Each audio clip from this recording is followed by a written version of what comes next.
안녕하세요. 김종갑의 경제부동산입니다. 구독, 좋아요 부탁드립니다.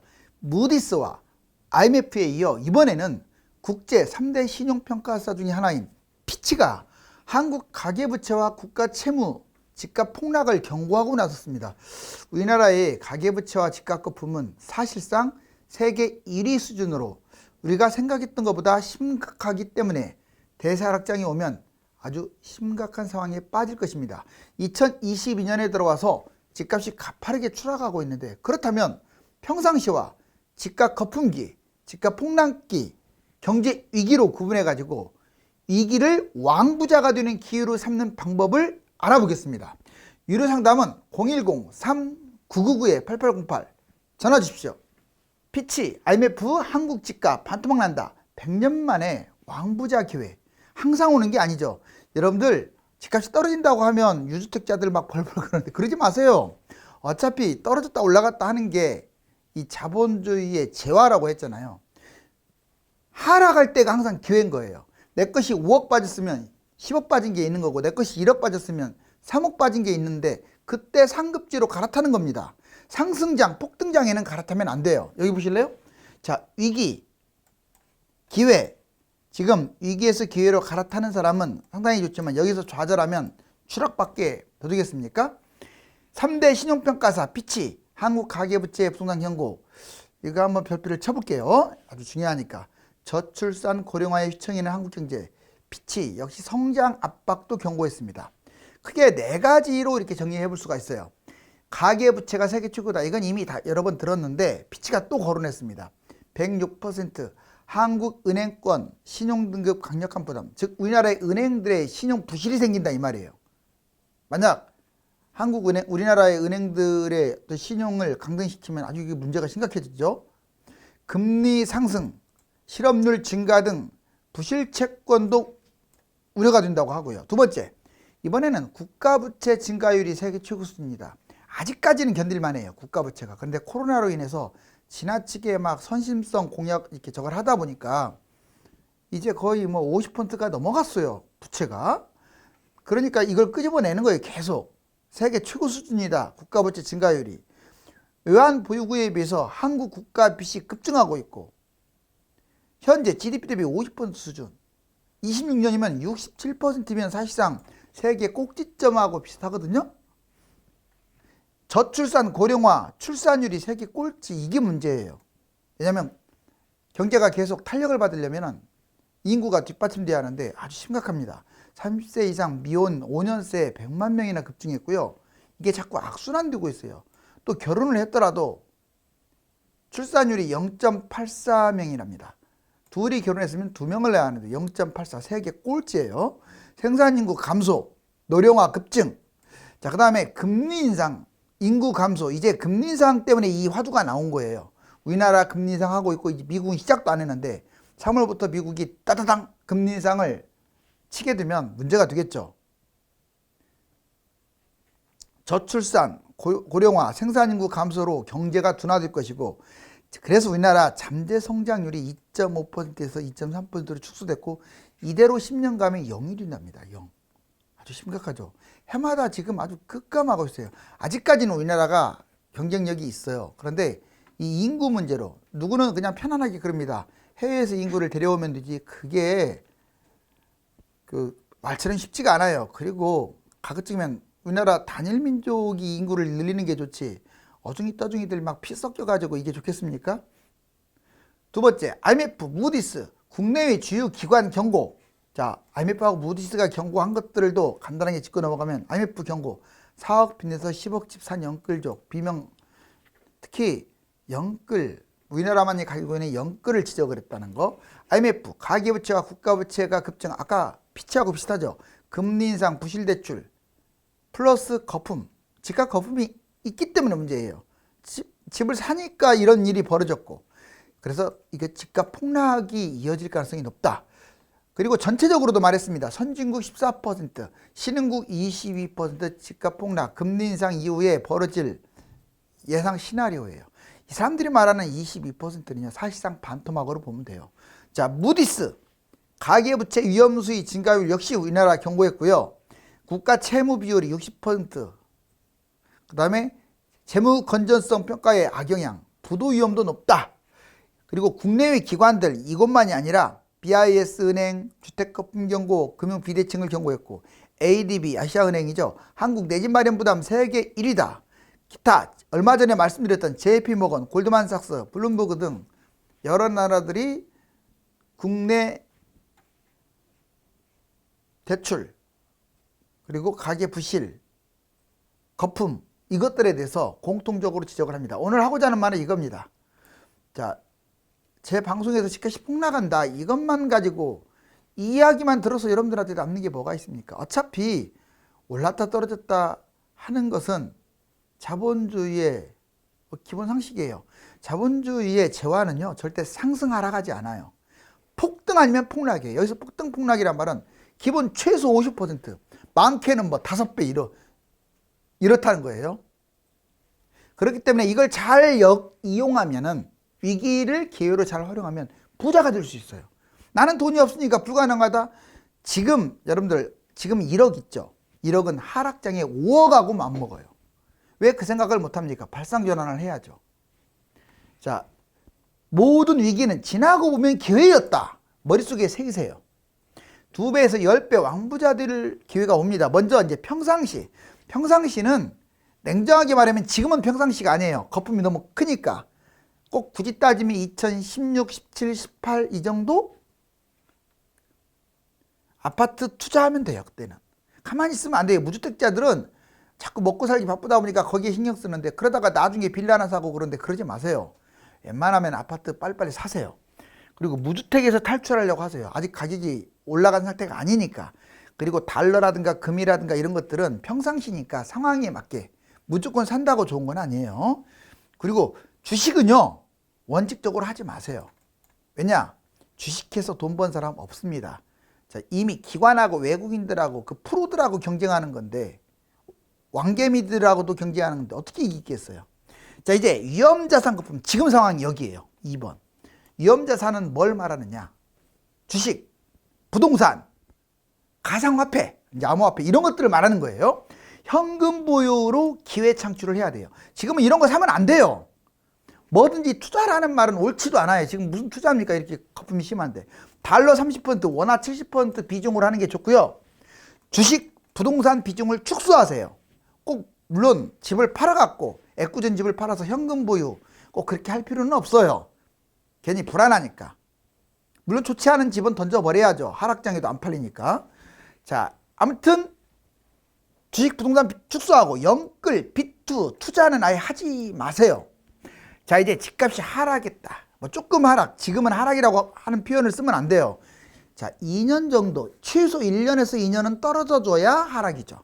그리고 3기 신도시가 분양권 전매가 가능하고 그리고 미분양도 일부 나와야 하락이죠. 지금은 그런 거 아무것도 없잖아요. 이제 뭐 한 달, 2달 빠졌는데 무슨. 자, 이제 집값 폭락 상태가 되면 잘 보세요. 이게 여러분들의 부를 창출해 줍니다. 분양권, 미분양. 가끔 댓글 보면은 왜 주택으로 자꾸 이렇게 투자 목적으로 이렇게 설명을 합니까? 제가 투자 목적으로 설명하는 게 아니라 자본주의 생리가 그래요. 그러면 제 방송을 보는 분들이 다 가난하고 거지가 되고 실거주라는 말로 그냥 그렇게 했으면 좋겠습니까? 이왕 제 방송 봤으면 뭔가를 얻어가야 할 거 아니에요. 집값 폭락했다. 그게 중요한 게 아니에요. 폭락하면 나는 어떻게 할 것이냐. 나의 자산을 분리할 거 아닙니까? 그래서 여러분들도 방송을 보는 거고. 내가 이거 여러분들이 이거를 투자라고 접근 안 해도요. 자본주의는 집이 투자 목적이 돼버려요. 어쩔 수 없어요. 우리나라가 공산주의가 아닌 이상은 투자 목적이 안 될 수가 없어요. 자, 그리고 자 분양권, 미분양, 집값 하락할 때 이걸 꼭 나쁘다고만 보지 말고 잘 판단하세요. 조건이 좋아지니까. 금매 1 플러스 1, 1 플러스 2, 1 플러스 3 이게 뭔 말이냐. 자, 집이 하나 있고 플러스 1, 2, 3은요. 분양권, 미분양으로 하나 더 잡을 수 있다는 거예요. 왜냐? 분양권 전매 가능하니까. 걔들 프리미엄 올라가니까 그때 또 팔 수 있으니까. 전매 기간도 짧으니까. 항상 역발상. 이렇게 하라 그랬는데 뭘 벌벌벌 두려워해요. 참 희한한 게 지금같이 집값이 거품이 심할 때는 용감해요. 그 용기가 어디서 나는지 모르겠어요. 그 거품 잔뜩 끼고 좋지도 않은 걸 막 확 잡습니다. 하락장에 그렇게 하세요. 그때는 더 떨어져봤자 떨어질 것도 없어요. 그때 용감해야 돼요. 지금은 용감하면 안 됩니다. 상급지로 갈아타세요. 이때 아니면 언제 갈아타요? 그리고 대출, 이때는 하락장에는 대출 이자가 어떻게 되든 갭 투자가 어떻게 되든 본인이 감당할 수만 있으면 적극적으로 활용하세요. 하락장에 빚 없이 집 잡았다 자랑 아니에요. 그거는 자본주의 생리를 모르는 사람이지. 자, 이제 경제 위기 볼까요? 주식, 부동산, 달러. 만약 경제 위기가 꼭 나와야만 집값 하락이 아닙니다. 이건 사이클 하락을 말한 거고, 의외로 경제 위기가 터졌다. 이건 대박이죠. 집값이 더 떨어지겠죠. 자, 경제 위기가 터지면 주식, 부동산, 달러로 이제 자본을 불리세요. 그리고 조금 경험이 있는 분들은 하락장이 인버스, 올라갈 때 레버리지 이렇게 투자하는 것도 좋고요. 이게 좀 어려워요. 근데 자, 그 다음에 바닥장에 꼭 주식을 내가 해야겠다 그러면 코스피가 1000이나 1200 이 정도 내려왔을 때 그냥 한 3년 묻어놓을 생각으로 대장주 뭐가 있어요? 삼성. 다른 거 보지도 마세요. 꼭 주식 못하는 사람이 10개씩 끌고 가요. 10개씩. 분산 투자한다고. 그 계란을 한 바구니에 담지 말라는 것은 그 안 좋은 주식을 샀을 때 얘기고요. 우량주 하나가 나은 거예요. 그리고 2위, 3위는 우량주가 아니에요. 삼성전자 망하면 우리나라 망합니다. 현대차하고 개념이 달라요. 네이버 이딴 것들하고. 그러니까 여기 써놨잖아요. 삼성전자를 그냥 투자하세요. 그때는 1억, 2억, 3억, 4억 다 해도 상관없어요. 그냥 조금 떨어지는데 하라는 게 아니라 모르면 전문가들한테 물어보고요. 자, 폭락 아파트 공격적으로 해도 돼요. 집값이 폭락했는데 뭐로 머뭇거립니까? 그 다음에 지금 집사면 위험한 10가지 이유를 핵심 요원하게 이거 별표 쳐놓을게요. 여러분들 왜 집을 사지 말라고 지금 하냐면 영원히 사지 말라는 게 아니에요. 저는 폭락 문제가 아니라고 했잖아요. 자, 보시면 이 10가지 이유를 잘 새겨보세요. 스크랩에서. 첫 번째, 오르면 최대. 지금 뛴다면 여름에 뛴다고 하더라도 많이 뛰어야 20%. 이거 최대를 말하는 거예요. 안 뛸 수도 있어요. 떨어지면 60%까지 떨어집니다. 왜? 지금 이 상황은 평상시가 아니에요. 이미 집값이 이만큼 뛴 상태에서 판단하는 거잖아요. 맞잖아요. 그렇기 때문에 이런 상황이 생기는 거예요. 왜 많이 떨어지고 조금밖에 기대감이 없는데 집을 잡으려고 해요. 두 번째, 양도세, 비과세가 2년까지 거주 그것도 해야 조정지역 같은 경우는 그렇게 해야 하는데 그 확률은요. 앞으로 2년 동안 계속 오를 확률은 20% 이하예요. 즉 떨어질 확률이 80%인데 2년 동안 올라간다고 착각하라는 거야. 얘는 호재가 있으니까 안 빠져. 얘는 강남이니까 안 빠져. 얘는 GTX니까 안 빠져. 얘는 2년 안에 분양하니까 안 빠져. 다 거짓말입니다. 아니 다른 곳들 지금 비싼 곳들이 반토막 나는 상황에서 얘가 왜 안 빠져요? 얘 당장 지금 입주를 해도 폭락해버려요. 폭락. 알았어요? 상호 비교가 되는 거예요. 호재로 판단하지 마시라고요. 자, 여기 보시면 이것만 이제 2년 오를 확률이 이렇게 크고 더군다나 1년 이내에 그럼 나는 조금 올랐을 때 팔면 되지. 세금이 70%. 2년 이내에 팔아요? 60%. 실거주 안 했어요? 40%. 이것만 들어가는 줄 아세요? 취득세, 복비는 별도예요. 즉 1년 이내에 팔면 80% 이상 1억 올라봤자 1억 오른다는 보장도 없는데 8천만 원 세금. 그 짓을 왜 합니까? 자, 네 번째. 대사락일 경우 10년간 폭락 후에 지역에 따라 회복의 차이가 있어요. 10년간이나 폭락할 수 있어요. 실제로 2010년부터 떨어져갖고 20년까지 회복 안 한 곳이 경기도의 80%예요. 그리고 회복도 못할 수도 있다고 했어요. 지금 꼭지 찍고. 그 다음에 부동산에 돈이 묶여갖고 반값 이하로 나온 그 좋은 아파트들을 다 놓칩니다. 즉 기회를 잃어요. 여섯 번째는 잘못해가지고 하락장에 또 팔 수도 있잖아요. 너무 떨어지니까.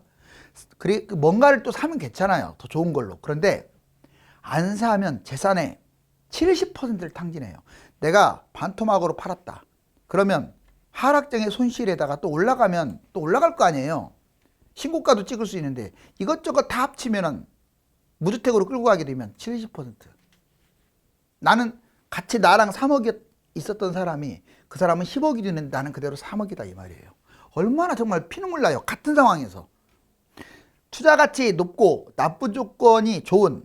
잘 보세요. 아까 제가 1+1, 1+2 이런 거 괜찮다고 했죠. 분양권, 미분양을 다 놓칩니다. 뭐 하나 잡는 바람에 자꾸 자신감을 잃는 거예요. 하락장의 마음고생이 심각합니다. 자산이 줄어들어가지고 오히려 상승장에 집을 잡지 못한 사람, 무주택을 벼락거지라고 하잖아요.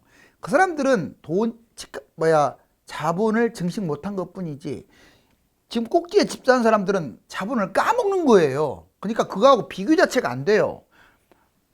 마음고생이 진짜 심해서 상승장 무주택자보다 스트레스가 커요. 자산 폭락으로 10년간 일상생활도 어려워지고 가족, 직장, 사업 악영향을 줍니다. 실직을 한다든가 이혼을 한다든가 사업 실패를 한다든가 일할 맛이 안 나죠. 영끌, 갭투자, 다주택, 법인 등 이게 지금 위험인자예요. 하우스푸어에. 이자 부담이 있거나 전세 낀 갭투자는 경매 위험도 있어요. 즉 지금은 진짜 조심하시라 이거예요. 2022년 이후 한국 경제 분야별 한번 전망을 간단하게. 자, 부동산 전망 지역별로 0에서 30% 하락. 만약 금융위기가 터진다면 30에서 70%까지 하락. 비트코인 자 22년만 보자고요.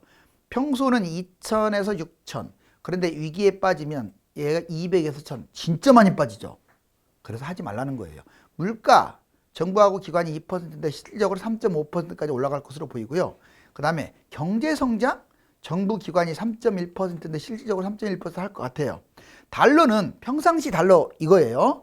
자, 1달러당 1160원에서 대략 1300 사이로 왔다 갔다 합니다. 이게 1200이 중간 정도 돼요. 근데 금융위기가 터지면 1500에서 1800이라고 이게 거의 유력합니다. 그래서 미리 달러를 좀 해놓는 거 괜찮아요. 30% 정도. 주식 전망 평소는 2100에서 3000인데 만약 금융위기 터지면 800에서 1200으로 확 곤두박질 쳐요. 그래서 하지 말라는 거예요 지금. 자, 이제 2022년은 대폭락 10년 전과 쌍둥이. 10년 전 2010년 11년 노무현 정부 때 폭등하고 그 이후하고 닮았어요. 2010년과 2021년 하반기부터 비슷한데 폭등한 다음에 폭락할 가능성이 커졌다 이 말이에요. 지금 10년과 닮은 꼴. 폭등했잖아요. 10년부터 폭락했는데 21년부터 지금 폭락하고 있잖아요. 미국발 금융위기 터졌죠. 그때 그 전에 코로나 위기 터졌죠. 그 다음에 두세 배나 폭등을 했어요. 그래서 반토막인데 지금은 더 뛰었죠. 그때는 버블7하고 특정 지역 중심으로 많이 뛰었는데 지금은 다 튀었어요. 지방까지. 정부 교체도 됩니다. 또. 자, 노무현 정부에서 이명박, 이번에는 문재인 정부에서 여당이 되든 야당이 되든 대통령이 바뀐다 이 말이에요. 그 다음에 신도시 분양폭탄 놀라지 마세요. 그때 2기 신도시 때문에 쫄딱 망했는데 미분양이 넘쳐났는데 3기 신도시는 2기 신도시보다 물량이 더 많아요. 너무 닮지 않았어요? 자, 거품도 최고였습니다. 노 대통령, 문 대통령. 지금 이렇게 닮았어요. 그 다음에 2015년 이후에 주택 상승률 1위. 볼까요? 15년부터 그것도 20년까지만 본 거예요. 여기 나왔죠, 20년까지. 자, 서울의 실질적으로 상승률 88, 수도권 64%, 노르웨이, 뉴질랜드 나머지 나라들 보세요. 다 50% 이하죠. 이렇게 많이 뛰었어요. 서울은 압도적으로 거품이 심하죠. 그러면 21년 어떻냐? 21년 3분기까지 봤더니 한국이 1등이야. 결국은 20년까지도 1등이고 21년까지도 1등이면 거품 세계 1위라는 거죠. 홍콩도 제꼈잖아요. 여기 보시면. 자, 그 다음에 피치, 한국 빚은 늘고 외환 보유액은 줄어들고 이게 조금 안 좋아요. 여기 보시면 우리나라 지금 빚이 이렇게 많이 늘어났습니다. 15.4%나 다른 나라하고 비교도 안 돼요. 줄어든 나라도 있는데. 그런데 외환 보유고 보세요. 지금 4천억 달러. 예전 같으면 4천억 달러 큰 돈이었죠. 근데 여러분들 20년 전 4천억 달러하고 지금 4천억 달러는 비교도 안 돼요. 옛날에 IMF 때 그냥 냉정하게 말하면 한 100억 달러? 이 정도밖에 안 돼요. 100억 달러 가치도 지금 안 돼요. 생산 연령 인구, 저출산 고령화. 지금 보시면 생산 연령 인구가 17년을 기점으로 지금 줄어들고 있다는 거. 이제부터 나타나는 거예요. 그 다음에 고령 인구 늘어나는 거 보세요. 2017년 기준으로. 유소년 인구 늘어나는 거 보세요. 줄어드는 거 보세요. 2017년 이후. 그리고 피치, 가계부채 억제 못하면 등급 긍정적 모멘텀 중단하겠다고 지금 엎어놓고 있는데 지금 우리나라 실질적으로 한국 수정된 거 보니까 아까 106%라고 했는데 실질적으로 가계부채가 150%. 이금융권이랑 이것저것 해서 우리나라 가계부채가 우리가 알고 있는 것보다 상당히 심각하다. 12대 선진국을 완벽하게 따돌리고 있죠. 그 다음에 집값 오르니까 은퇴. 이것도 안 좋아요. 집값이 오르면 일을 안 하려고 그래요. 잘. 여기 실질적으로 나타납니다. 집값 여기 보니까 조금 뛰었을 때 은퇴 확률 1.3인데 10% 상승하니까 4.8이나 은퇴해. 에이 때려치지. 지금 10%만 뛰었습니까? 집값이 50%, 80%, 100% 뛰다 보니까 다 그런 건 아닌데 집이 뛰니까 젊은 애들 그냥 때려치워버리고요. 연세 드신 분들도 에이 이런 거 돈 있는데 좋은 현상이 아니에요. 그리고 여기 동탄 집값 폭락인데 여기만 떨어진 게 아니죠. 인덕원이네 무슨 지금 송도네 지금 난리 났어요. 여기 보시면 자 꼭지가 2021년 8월달에 14억 5천 찍었죠. 13억 3천, 12억 4천, 12억 7천, 12억 4천, 11억 결국은 얼마 빠졌어요? 3억 2천이나 빠졌네요. 다 이런 그래프예요 지금. 만약 이렇게 안 빠졌다면 거래가 안 되는 거야 지금. 싸게 안 내놔가지고. 수도권 아파트값 시세와 매매 지금 실질적으로 이렇게 높았다가 지금 마이너스까지 완전히 전환됐죠. 그리고 거래량도 여기 지금 1월달 대략 1000 정도. 자, 한국 집값 반토막 난다. 100년 만에 왕부자 기회. 여러분들 체인지를 할 거냐 찬스를 할 거냐. 여러분들의 찬스냐. 자, 이것은 G 대신에 C를 선택해 보세요. 즉 위기는 기회다.